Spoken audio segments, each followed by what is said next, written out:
Eh, Bismillahirrahmanirrahim. Assalamualaikum warahmatullahi wabarakatuh. Perkenalkan, nama saya Muhammad Aldi. Di sini saya akan membuatkan konten digital, yaitu mata kuliah arbitrase, mm, eksekusi putusan arbitrase internasional dan penolakannya. Adapun sub-sub pembahasan yaitu yang pertama proses eksekusi putusan arbitrase internasional. Yang kedua yaitu penolakan putusan arbitrase internasional. Hmm, Bagaimana proses eksekusi putusan arbitrase nasional?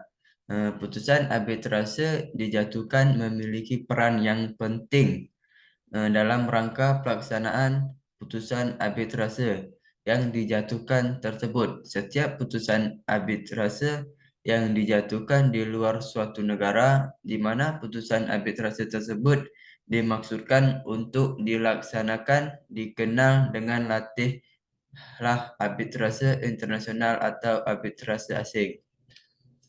Melalui Kepres nomor 34 tahun 1981, pemerintah Indonesia mengadakan pembatasan berdasarkan asas resiprositas. Pengakuan pelaksanaan putusan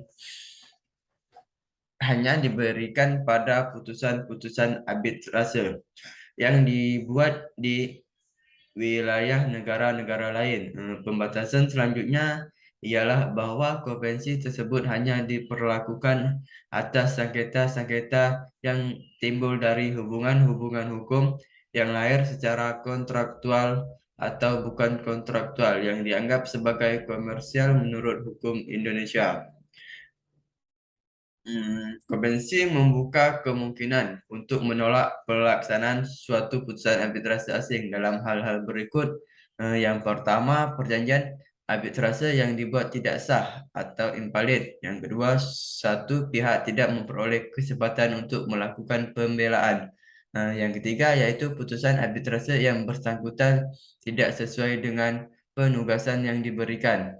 Yang keempat yaitu pengangkatan para arbiter atau prosedur arbitrase tidak sesuai dengan perjanjian antara para pihak.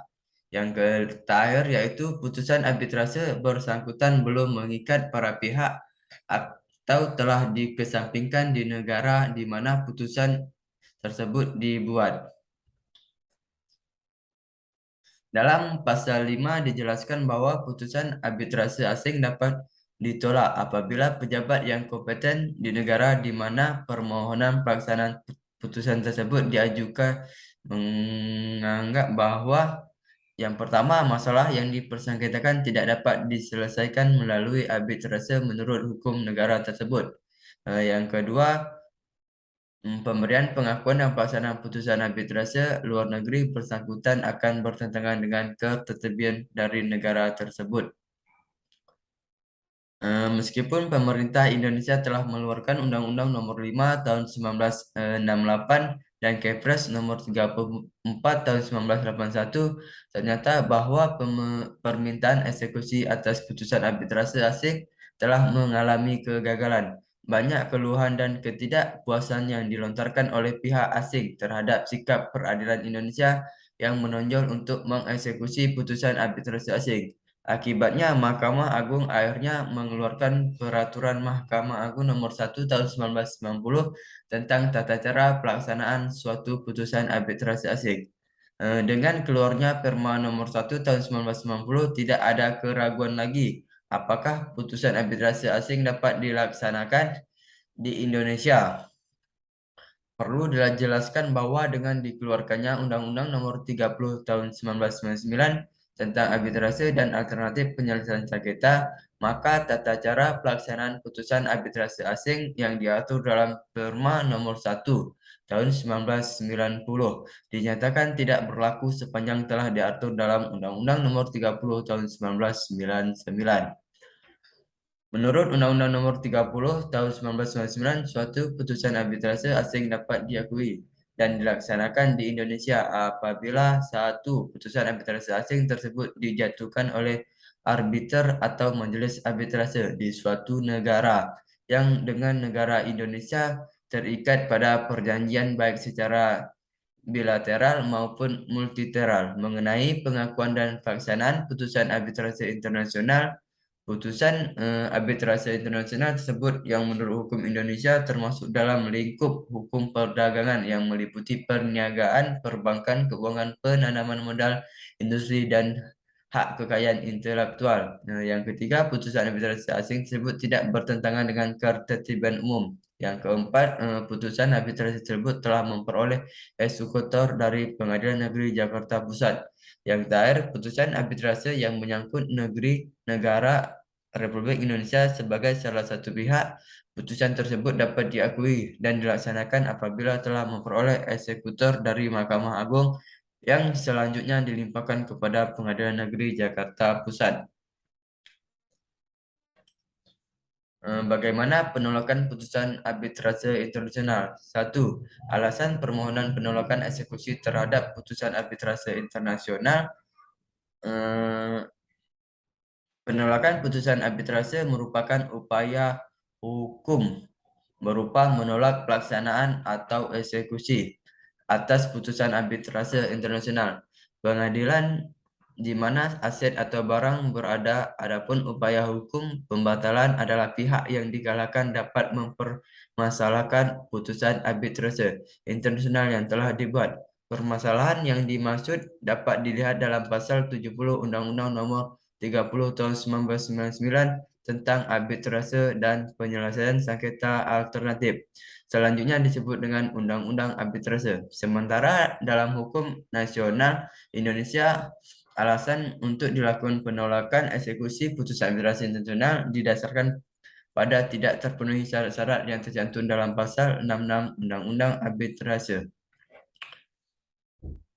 Yang kedua, prosedur pemohonan penolakan eksekusi putusan arbitrase internasional pada Pengadilan Nasional Indonesia. Sebagaimana yang telah disebutkan sebelumnya, menurut ketentuan pasal 65 Undang-Undang Arbitrase, pendaftaran maupun permohonan eksekusi putusan arbitrase internasional hanya dapat dilakukan melalui Pengadilan Negeri Jakarta Pusat.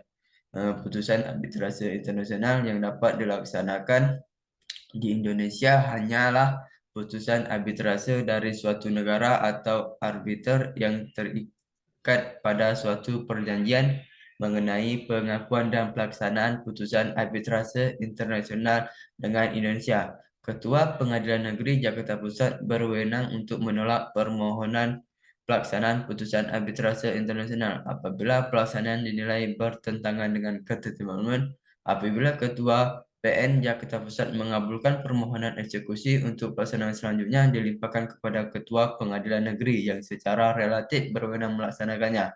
Sebaliknya, apabila terjadi penolakan permohonan pelaksanaan putusan arbitrase internasional, maka salah satu pihak dapat mengajukan upaya hukum kasasi ke Mahkamah Agung mengenai pelaksanaan putusan arbitrase, baik nasional maupun internasional. Pengadilan hanya memberikan izin dan mengurusi tata cara pendaftaran dan pelaksanaannya. Pada prinsipnya, pengadilan sama sekali tidak berwenang untuk memeriksa pokok perkara yang telah diputuskan oleh majelis arbitrase.